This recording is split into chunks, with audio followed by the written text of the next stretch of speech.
Welcome to Beauty and the Biz. Discover how to grow your practice with effective cosmetic patient attraction, conversion, and retention advice from author, speaker, trainer, and cosmetic practice business and marketing coach, Catherine Maley, MBA. Hello, and welcome to Beauty and the Biz, where we talk about the business and marketing side of plastic surgery. I'm your host, Catherine Maley, author of Your Aesthetic Practice, What Your Patients Are Saying, as well as consultant to plastic surgeons to get them more patients and more profits. And today I have an incredibly special guest all the way from Beirut, Lebanon, and his name is Dr. Shady Hayek. Does he have the greatest name? Shady Hayek. So he is a plastic and reconstructive surgeon practicing in Beirut, Lebanon, as well as Riyadh. And for those of you who don't know, Riyadh is the capital of Saudi Arabia, and it's about 1,500 miles away. So we'll talk about that as well. And he's been in practice for over 12 years now. Now, Dr. Hayek is a member of, as well as speaker at, several of the national as well as international medical conferences, including ASAPS and ISAPS. And that's where we met at several conferences throughout probably the world. Dr. Hayek's also on editorial boards, and he's a reviewer of several medical journals, and he's also authored numerous articles on his own. So suffice it to say, he's very active in the medical community. So Dr. Hayek, I wanted to welcome you to Beauty and the Biz. Thank you, Catherine, for this nice introduction. You are welcome. It's a pleasure to see you again. Yeah, thank you. You too. So tell me, it's a big question over here. We have watched what's been going on in Beirut, Lebanon. And if you could just give us an update, what happened and how are things now? And where were you in proximity to everything happening? Well, it's an unfortunate accident and a devastating one at the same time. Luckily enough, I was outside the country due to COVID quarantine at that time. So I was with my family in Saudi Arabia when this happened. And I just happened to visit Beirut about 2 weeks ago, where the airport first opened here in Riyadh. And I was pretty amazed, and still pretty amazed at the amount of destruction that this explosion has caused. Every time I pass through that area, I discover new buildings that were supposed to be there, and they are not there anymore. They're just rubbish now. And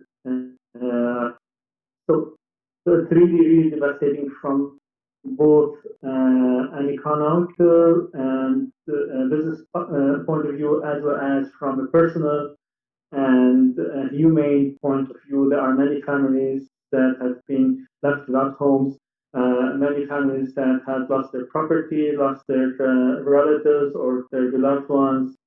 It's a real tragedy. How far away was your practice from that? Because I see on Facebook you were saying we're coming back. So you must have been affected, your practice. Yes, actually, a huge area was affected by the blast, including the building where my clinic in Beirut is. It's about 3 kilometers direct line from the center of the explosion. So all the glass in the building was destroyed, and we had to replace that. Luckily enough, it was in the evening, and my staff were not present in the clinic, so there were no bodily injuries in my clinic. However, there has been some bodily injuries in the clinics nearby who were still operating at that time on that day. But luckily enough, we did not have any casualties in my clinic. We just had some property damage that we were able to reconstruct and to come back to business. Wow, that's amazing. So are you how much capacity are you back? Are you full 100% capacity now, or where are you at with that?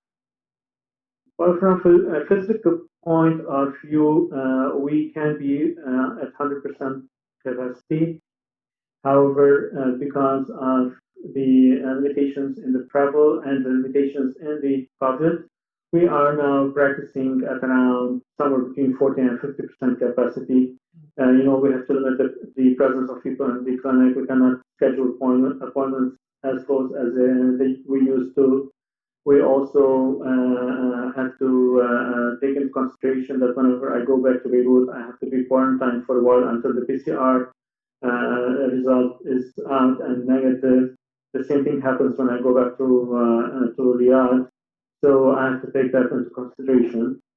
So I cannot do any more the weekly travels back and forth, but now I'm doing like 10 days extraction Beirut and then 3 weeks or 10 days in Riyadh. Holy cow, I forgot about that. So if you leave Riyadh and you go to Beirut, are you quarantined for 10 days? No, well, there are some people who get quarantined for 14 days, even not for 10 days. But the way it happens, if you do your PCR and it is negative before you travel, and then you repeat the PCR when you go to the country, you have to be quarantined for 48 hours until the PCR result is out. If it's still negative, then you are free to move around with taking the precautions of social distancing and wearing the mask and washing and all this stuff. But if the PCR result is positive, then you have to get quarantined for 14 days with no symptoms. I gotcha. Okay, that makes sense. Oh dear. Wow, that's complicated. Okay. Because how were you set up? Because you have a full practice in Beirut, and then did you have a full practice in Riyadh? And you have like 2 full practices and you're moving back and forth? Yes, so the way it used to happen before, when you do the surgery, you usually see the patient about 5 days to 1 week after the surgery. So, and there's a difference in the weekends between Riyadh and Beirut. So the weekend in Riyadh is Friday, Saturday. The weekend in Beirut is Saturday, Sunday. Yeah. So I used to get to make use of this difference, and I used to spend in Riyadh Saturday, Sunday, Monday, Tuesday, and then spend Wednesday, Thursday, Friday in Beirut. This way, if I do a surgery on, let's say, Thursday or Friday, I can see them back on Wednesday when I come back. And if I do a surgery in Riyadh on Saturday or Sunday, I can see them back the week after when I come to Riyadh. Gotcha. I was actually in Jeddah, Saudi Arabia, a couple years ago, and that was really throwing me off that Sunday was Monday for me. That's funny. It's just so arbitrary. Yeah. Okay. All right. So regarding business, like setting up a cosmetic practice, we'll just talk about your practice in Beirut. Is that your main practice? Like, is Beirut the main practice? Well, I consider them both main. It's like 50-50. Since I used to spend my time 50% here and 50% there, so I put all my efforts in both of them. Gotcha. And then okay, when you set that up then, because I noticed you also have another surgeon as well as a dietitian. So are those practitioners, are they also moving back and forth with you? Are you trying to mimic your practice? Like, how does all that work? Like, does staff go back and forth, or how are you working that out? No, my staff in Beirut are constantly in Beirut, and my staff in Riyadh are constantly here in Riyadh. Now, the surgeon who used to be with me currently is in Canada. She just finished 2 fellowships, one in breast reconstruction and one in burn surgery. She was supposed to come back, however, due to the situation in Lebanon. I told her try to stay in Canada if you can. No, we're not sure if she's gonna come back or not. But I hope she can be able to find something in Canada, as the situation in Lebanon is not a good one to start practice right now. All right. So managing staff, how are you doing that? If you're not there, do the staff only work when you're there, or do they also do services? I always wonder that. Like in America, a lot of times the surgeons do the surgery, and then they have a med spa where they have non-surgical treatments done by nurse injectors or laser techs. Do you have the same situation over there? It's almost the same. It's against the law to have an injector in your practice here in the Middle East. Okay, so only the doctor can be the injector. However, other staff, non-surgical staff such as laser hair removal, laser resurfacing, facials, mesotherapy, light peels, name it. All these spa kind of services that do not need the presence of surgeon can be done by the technician who is certified. And this is how my practice keeps on going while I'm not there. And then do they manage themselves? Do you have a manager managing them, or who's watching the shop? Who's handling that? Yeah. So I would start by saying the key factor is to find the right people that you can trust when you are absent. The right people that work by being conscientious first, and second, by you trusting them with your property, with your patients, with your equipment, with everything. So this is the number one key for having this to succeed. The second key factor that has been in the past few years active is the social media, and this has helped us a lot in remote monitoring, remote communication, remote meetings, and we can notice that during COVID, like me and you right now, we are about 10 hours away in time zones, and here we are having this conversation. So the same thing, I have this conversation on a daily basis with my staff. We debrief their day. We make sure that everything is on track. If they have any questions, if they have any concerns, they can ask me during the meeting, and we tackle them. And I'm usually absent only 3-4 days a week, so 2 of them are weekends. So I'm not that very absent from my practice in Beirut. Okay. One issue that I have noticed consulting with practices, a concern is embezzlement. And whenever cash is involved, that can cause some trouble. Is here in America, everything is very much credit card related, so that's helpful. But over there, is it also credit card, or is there a lot of cash involved? We practice, we use several kinds of payments. Cash is our main source, and then we use credit cards, we use checks, we use bank transfers. But again, if you have a person, the right person that you can trust in place, then you can trust them even with your cash. And do you have any pearls for how you find the right people? Do you have any? Is there something special you're doing to find and trust people? First of all, for you to make people trustworthy, you need to be a trustworthy person.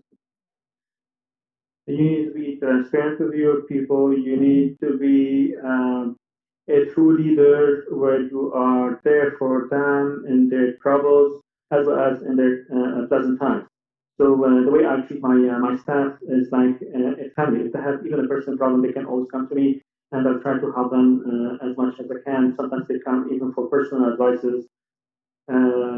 Being close to them makes things much easier.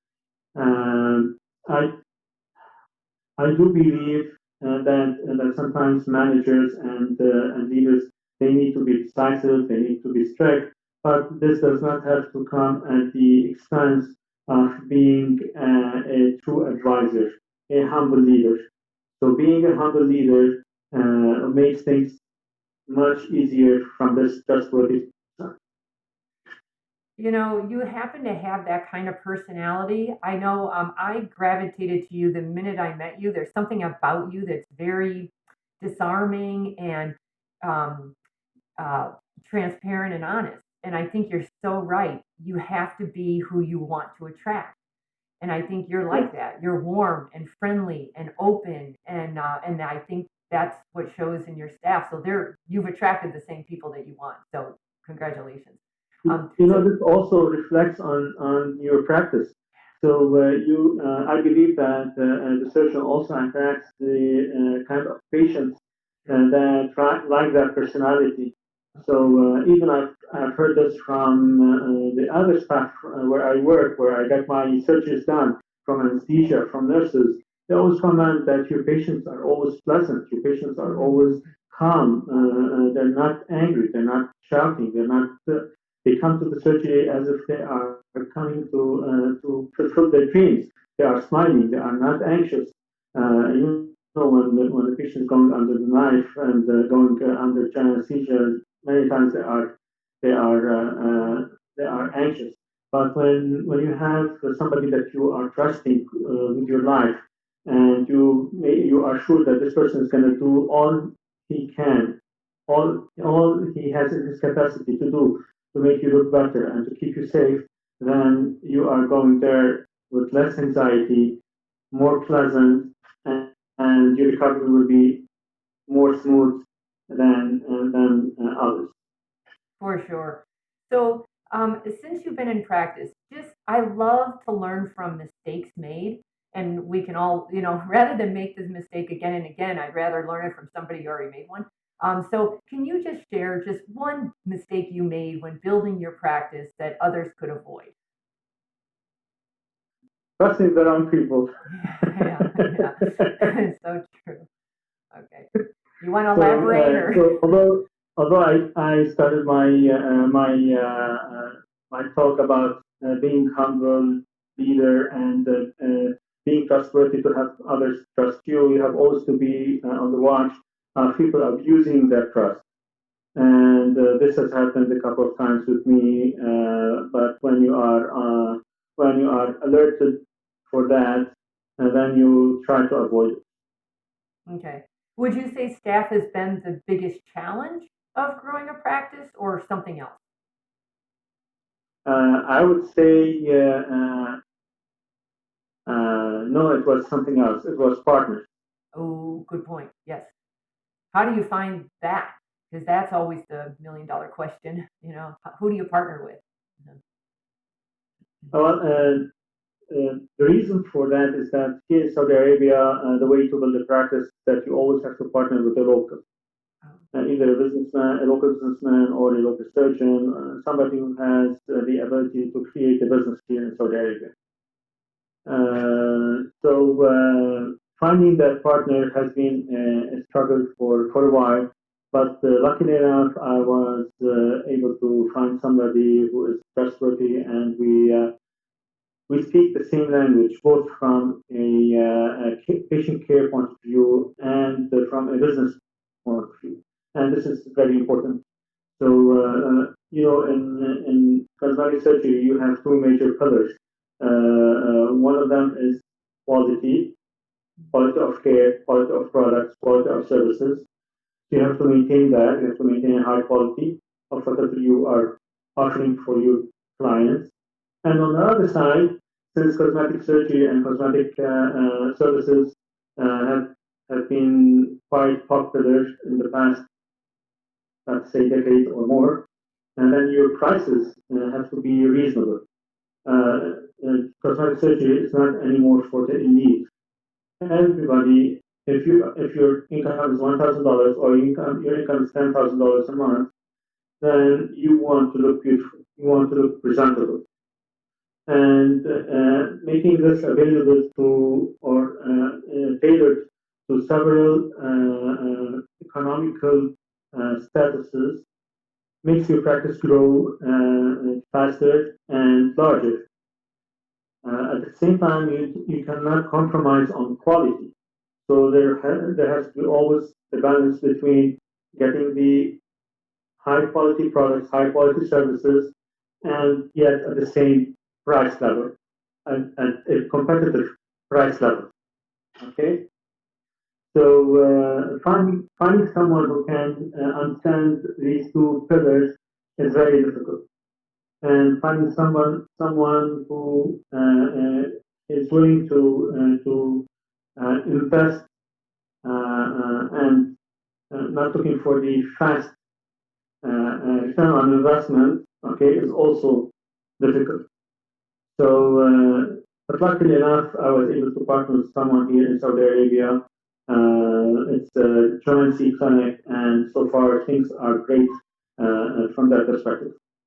Okay, when you partner, is it a 50-50 kind of thing, or do you bring them on as a consultant and pay them a fee? How does it work over there? Well, there are several business models. One of them you have mentioned them is 50/50. One of them is you say I don't want to take care of any overheads or any expenses, so you try to estimate those and take them out of the percentage. So there are several models that you can do. The model does not really it's not very important because at the end of the day, when you calculate the numbers, all the numbers will come to the same end, to the same result. The most important thing is to find that partner who can who you can trust and who speaks the same language that you are speaking, and then having the equation becomes easy. I always recommend that you have the same values and vision, and you really have talked deeply about how you feel about patients, about business, what you said, patient care. Are you looking at the patients as a dollar, as money, or are you looking at them as a person? I think you have to share those values. I fully agree with you. I thought these come under the umbrella of quality Yeah. because when I say quality, it's not just quality of products; it's also the quality of the service. Mhm. So the service under the service comes how you treat the patient, how you manage the patient's expectations, how you follow up with the patients, how you make the patients feel comfortable about themselves, about being cared of. And if you look at the reviews that I get for the patients, either in Arabic or English, on ESAP or on Google or anywhere, there's always a repeated message from these patients is that we felt cared about. The doctor answered all our questions. He was available all the time, 24 hours over 24 hours. He gave us his personal number so that we can get in touch with him whenever we needed. Before the surgery, during the surgery, after the surgery, we felt cared for. We felt taken good care of. Mhm. So this is the repetitive message that you get through reading the reviews patients write about me. So the point of the service under this comes the vision and the care for the patients, like you said. Do you view them as dollars, paying machines, or as human beings that are really paying to get a good service? Well, I'll tell you, it's universal. Human beings want to be treated well. And the better you treat them, the right ones, you have to get the right patient on board, but the better you treat them, the more they'll help you grow your practice. I've been singing that song for 20 years, and it's so true. And it is reciprocal. It is reciprocal. So whenever you treat a patient well, even if you end up with a complication, they always understand that this is a complication and they treat you back well. So it is being good to the patients is reciprocal, and being arrogant and not treating them well always is also reciprocal. If they have a problem, they are going to make sure that you get punished for that. Mm-hmm. So when I was in Jeddah, I was trying to understand like what did they want there because I didn't know if the patient was any different there than in the U.S. And in the U.S. they want everything. They want everything. And it can be over the top. But over in Jeddah in Saudi Arabia, I thought that they would be different, and it turns out no. They pretty much wanted what everybody wants. They just wanted to look good, feel good about themselves, but they were wearing the garb. I can't remember what it's called now. I'm sorry, I can't remember all of that. And I thought, well, who would care? Like, why do you care? And it turns out they care. Everyone cares about how they look and feel. So, would you say it's like that in Beirut? That's so that they can feel good about themselves. Mm-hmm. And this is the real essence of cosmetic surgery. If the patient is trying to feel good or to look good for somebody else, because the surgeon should be very careful about that. Mm-hmm. If the real essence of cosmetic surgery is that the patient is doing it for herself, for her or him to feel good about themselves. And if you look at the WHO definition of health, okay, it's it's the well-being of the body and the mind. So being doing cosmetic surgery really has a good thing about being feeling good about yourself, thinking well about yourself, being in harmony with yourself, So not for others. is the stigma, like in the US, we have all these crazy TV shows that have been very helpful, and we have those celebrities like the Kardashians. Do you have Housewives of Saudi Arabia or Housewives of Beirut? Because that's really been helpful to now open up plastic surgery to the masses, not just the elite, not just the rich, but to anybody or everybody who wants to feel good and look good. Well, it is open for everybody. Okay, we do not have those shows that you have, reality shows that you have in the United States. They tried a couple of shows in Beirut. They didn't really work well, or at least I don't know if they work well or not. But the important thing is that cosmetic surgery is open for everybody, not just for the elite, and that we do not really need any more of those reality TV shows because the social media, Instagram, Facebook, Twitter have made things available for everybody. You don't need to attend a reality TV show. You can just pick up your Instagram and scroll through the photos before and after and go into the accounts of doctors and see who really fits what you need so that you can go and choose their practice.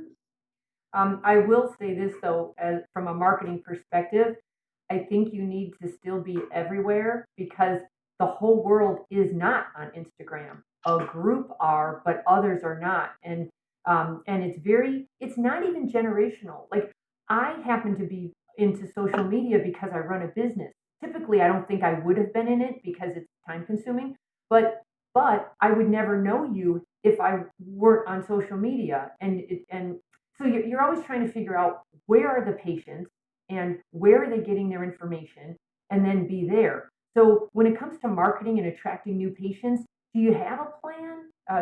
Or is it all social media now? I did see you on Instagram TV, so you did a live feed. Good for you. So Mhm. how much are you doing on social? Well, to sum it up, you have to be on social platforms. Hmm. Now, which platform? And as you always preach in your consultations and in your emails that you send all over, you cannot just choose one platform and say this is the best. This is where I want to be. You have to be present everywhere because people are on Instagram, others are on Twitter, others on Facebook. chat. Snapchat is now a big thing here in Saudi Arabia. Okay. Okay. There are still people on Facebook. There are still people who want to just read an email or read an article in a magazine or see a TV interview. Yep. So you have to be present everywhere. You cannot just choose one platform or one media and say, "I this is where I want to concentrate my efforts." It doesn't work like this. Um, Now, the tricky thing about this is some people overdo it. I don't want to mention names, but some people really overdo it, and probably to get some attention or to be like an outlier, so that they are like showing up alone. I don't think there is a need to do that. Being on social media does not mean being disrespectful to patients. Does not mean to be disrespectful to your practice. So there are still norms that you need to follow. You still need to give the right information in the right way to the patient. You still need to be educating the people about the real plastic surgery. There are still many people who come to my practice and they have a twisted idea about plastic surgery. They think you can change the way they look. in plastic surgery. They think that plastic surgery does not preserve the natural beauty, and I always tell them that real beauty and the long-lasting beauty is the natural beauty. If you do anything that is unnatural, even if it is a trend right now, after a while it's not going to be a trend, and you're going to want to change again. So being classic, being conservative, and doing the things that will preserve your natural beauty is the right thing to do. And this applies to fillers, Botox, surgeries, whatever you are looking for in cosmetic business. This is how even makeup. It has to preserve your natural beauty. It cannot make you another person. It doesn't look natural. It doesn't look nice. And I always give this example: if you see a very nice flower and you run to it from a distance of 10 meters, whenever you reach that flower and you find that it is not natural, it is synthetic, it loses its quality, it loses its attractivity. It becomes something that you can buy over the counter from anywhere. So being unique, being natural, this is what makes the person themselves. This is what makes the person unique in his own nature and beautiful in his own nature. Gotcha. So where would you say the majority of your patients are coming from? Is it the internet? Is it word of mouth? Is it social media? Or do you know? Because it's become very difficult to track. It does become difficult to track, but if I were to guess, there are two major channels. It is the social media, and this is number two, and number one is the word of mouth. Yeah. If somebody has good experience with the surgeon and he tells his friend or friend that this is the surgeon that I went to and I did this and this, then this is a 100 times stronger message than just showing a video or a photo on any platform else. And you know what? I just wrote another blog post called Differentiate or Die, and that's your differentiator. If there are, I don't, we have to talk about the competitive nature of that, but let's say there are 5 surgeons in my area. The differentiator is the one that my girlfriend told me about. Like you don't need anything else almost unless you completely botch the consultation. Um, I I already came pre-sold on you because my girlfriend had what I want done. She looks fantastic. She's raving about you. That's as differentiating as far as I'm concerned as you can get. I call them ambassadors. Those patients Yep. who give the word of mouth, they are my ambassadors who are telling others about me and raising awareness about my practice. Yeah.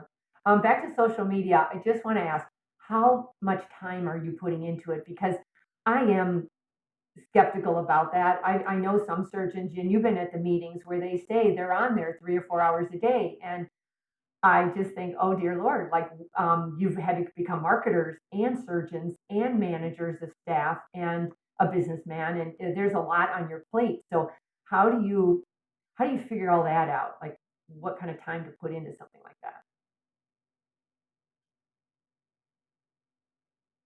Uh, Definitely, you have to be there on a regular basis. Yeah. Okay, but definitely 3 to 4 hours a day is an exaggeration. Even if you are doing it, it is an overdone thing. So I usually spend about 10 to 15 minutes on my social media every day, unless I have inquiries from patients that sometimes come on social media that I always answer. But I would not say more than 30 minutes a day that I'm on social media. So I usually concentrate on stories, what's happening with me during the day, okay, and then my designer, I have a person who takes care of designing the posts, design some posts a couple of times a week, and this is it. But see, you have people that help you with that, and some of the surgeons don't understand that yet. They're trying to do it all themselves, And that's why they're spending so much time on there. You cannot be the jack of all trades, right? Yeah. I think you need to set up systems for how much is you and how much can you develop a process around what do we do when somebody DMs me? What do we do when they have a question? I mean, I think you need to set up systems for that because you cannot be everywhere. When somebody DMs me, I always answer because they need somebody who knows what they're answering, and the best person to answer them because they are direct messaging me because they have a question in mind, and many times or all the times it is of a medical background. So, for example, what do I need to do in 5 days after surgery? For example, okay, or can I shower today, or can I travel today, or whatever. So usually it is of a medical kind of question, and this has to be answered by me. So I don't let my social media people to answer the patient. Or if they answer the patient, tell them we will get to the doctor and he will get back to you ASAP. But as far as the design point of view, I always leave it to the right person to do the right job. I might give them directions. What's the message that needs to be highlighted behind that post? What's the topic that needs to be discussed during that post? But other than this, anything that's related to marketing and design, I leave it up to them. Gotcha. Out of all the marketing you've done throughout the years, what's like one of the biggest flops that you've had, or mistakes, or just it was just a terrible waste of your time, money, or effort? I wouldn't say there's any marketing that's a waste of your effort, even if it does not have an immediate return on investment. It will have a later return on investment. So I wouldn't regret any of the marketing efforts that I've done before, but I would say that I became more mature over time. I started to know how the patient thinks and try to tailor that message during my marketing. Now, I don't know if you have any idea about design thinking. So in design thinking, instead of creating the item and giving it to the marketing people to put a marketing plan for it, you involve the end consumer from the beginning. So let's say that I am designing a telephone. Okay, the classical way it used to happen, an engineer, used to come and to think about what are the features in the telephone. For example, we need a camera, we need an audio, we need a dial end, we need blah blah blah. Okay, and then design the phone and give it to the marketer, and the marketer will put it in a package to give it to the customer so that the customer can be interested in this telephone and buy it. Now, in design thinking, I involve the customer at the first stage of building the phone. I start by asking the customer, what do you need in a phone? Do you need a camera? Do you really need a camera on the phone? Do you really need a good audio on the phone? Maybe they need a good speaker. Maybe they need just an earphone. Okay?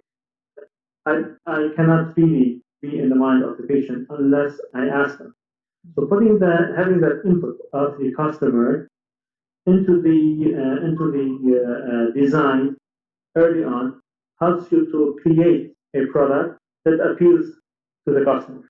And this is the basic idea of design thinking. And now design thinking is a big thing in almost everything you design, from healthcare to hospitals to buildings to cars to bicycles, telephones, watches, everything you can think about. You can involve design thinking in that area. And this is one of the major things I learned when I joined MIT and also Harvard Med School for the surgical leadership certificate, is how to look at what the customer, the end user, needs in your services. And this has impacted the way I or I advise my marketing people to design their posts. For example, if we say a patient is looking for rhinoplasty, if we can start our design by thinking or by trying to find out what does the patient want when she's looking for a rhinoplasty. Does she want, for example, a straight nose, a curved nose, a small tip? So if you start highlighting those things for the patient in your design, in the way you take your photos, in the way you highlight your photos, okay, in the message that you write under the photos, and then this makes your post more educating, more appealing to the patient, rather than having the patient trying to look at the details that she wants in that photo. So true. You know, another spin on that, I read Richard Branson's one of his books, and he said, the way I do it, I get the team together, like the way he created the airline. He said, okay, team, or maybe he got consumers, and he said, what do you hate about this experience? And they just chopped it up, you know, and we all have a whole list of complaints about travel. And that's how he developed. So he took all the complaints and turned them into, okay, this is what we offer, the opposite of that. So I thought that was, Yes. you know, same thing. Yeah. All right. Actually, there's a very nice company in the US called IDEO, Oh, and what IDEO does, all they do is design thinking. So let's say that you want to reshape the movie theater experience in a certain city. So what they do is that they go and they start gathering information from the extremes of the consumers, from those who watch movies every day and from those who do not go to the movie theater at all in their life. And they try to gather information. Why? How? And it's like open-ended questions. And then they synthesize these ideas or the information that they get. They put it into groups and then try to look at how we can solve this problem. How can we make those who go to the movie theater every day keep going every day? What's their major concern about going there every day? Maybe it's having a special booth for tickets for those who are frequent visitors, for example. Okay, then how can we get those who do not get to the movies? Why do they don't get to the movies? How we can move them into people who go to the movies? Why is it movies are too boring, or is it too much traffic? Are they afraid of closed spaces, for example? So sometimes you find out things that never occurs to your mind how people would think. And you can only know it by asking the right questions and letting people, giving them the opportunity to express how they feel about it. And this is how you really can tackle the problems that patients are facing in any service or product, and make it better for them so that they can use it more. You know, what you're talking about is very much coming from a growth mindset. So it sounds like you're open to learning and growing and adapting. So you've taken some courses, it sounds like. Are you a big reader, or how are you keeping up in the world of all of this business and marketing? Is there anything you're doing specifically? Well, keeping yourself updated and always considering yourself as a student, not as a master. Once you start considering yourself that you are the master, you know it all, then this is where you start from. As surgeons, we learn this. As doctors, actually, we learn this. Many times things are done in a certain way for many years, and then there's a study that comes out and just discover that what you've been doing is wrong. And you have to change your mindset 100 degrees and do it the other way. I still remember this incident when I was still a student. This was like my final year of medical school. And at that time, this was in 1999, okay? At that time, if you wanted to give an ACE inhibitor for somebody, for a patient, you need to do a lot of tests, make sure that they don't have any renal problems. because, especially in diabetics, because at that time ACE inhibitors were thought to exacerbate renal injury. Then 1 week later, I graduated from medical school and I was an intern. And I had a consultation, a cardiology consultation for one of my pre-op patients. And he was a diabetic. And the cardiologist came and he prescribed an ACE inhibitor. I was like surprised. And, doctor, don't you want to do renal studies on this patient to make sure that they don't have any problems before they get the ACE inhibitor? And, this is all information. Last week there was a large study in New England Journal of Medicine that has documented that ACE inhibitors are even prophylactic. They are protective for the kidney, especially in diabetics. So now we give them as prophylaxis. I went and I read that article, and it changed things 180 degrees. So things in medicine are not steady. One thing you learn today can be completely wrong tomorrow, or you need to do a twist for it the second day. And this makes doctors always amenable to learning.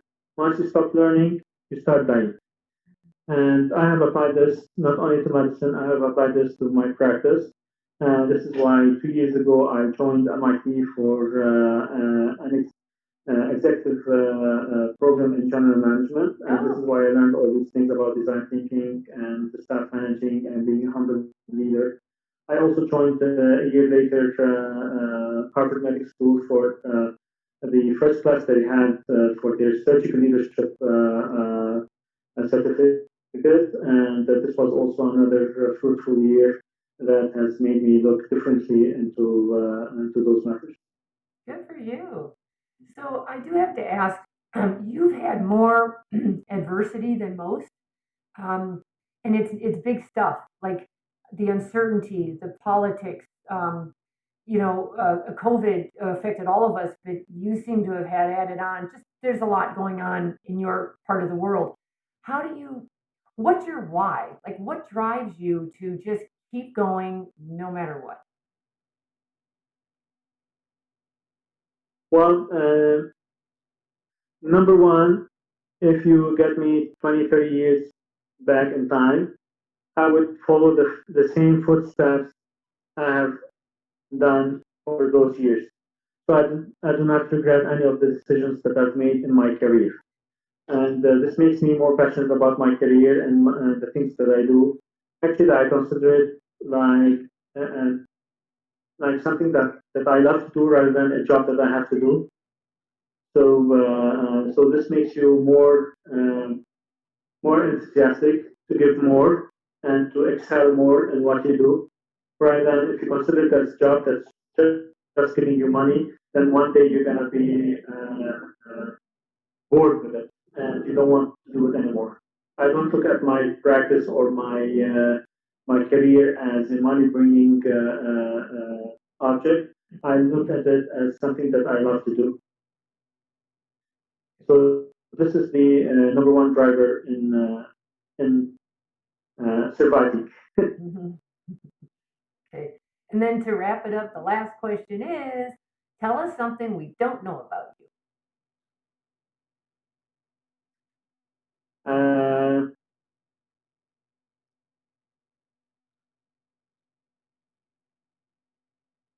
Probably I told you this before. I'm a family guy, so I love my family. I also love poetry a lot. Oh, I didn't know that. I love to play guitar, although I don't know how to play guitar. But this is one thing that I still need to learn. I'm trying to learn a few steps on my own, but I would love to have professional help in this and try to learn how to play guitar. Probably everything else you know about me. Well, that's really interesting. The poetry and guitar. I didn't know that. Good for you. Yeah. You seem very well balanced. You know, you've got your family, which you really care about tremendously. I know that. And you have your business that you have in perspective. And then you have your interests. So good for you. You have a nice balance there. Thank you. All right. Thanks so much for being on here with me, Dr. Hayek, and I can't wait to see you again. Are we ever going to be able to travel again? What, do you know? I hope so soon. When they get this vaccine out, I think things will start to go back to normal, and I hope this COVID is going to be just another seasonal flu that we all get vaccinated for. Yeah. Okay. Well, hopefully I'll see you at a meeting soon. All right. And that's it for this episode. Thank you so much. And if you enjoyed it, please head over to Beauty and the Biz at iTunes and subscribe so you can keep up on, I do these weekly. And then if you want to give me a review, that would be much appreciated. And then if you've got any questions or feedback, feel free to leave them on my website at catherinemaley.com, or you can certainly DM me at Instagram at Catherine Maley MBA. Thanks so much, and we'll talk again. We hope you found valuable insight on this episode of Beauty and the Biz. For more episodes, tools, and Catherine's free book, visit www.catherinemaley.com. That's www.catherinemaley.com. And be sure to subscribe to get the latest practice building strategies delivered to you. And don't forget to share this Beauty and the Biz podcast with your staff and colleagues.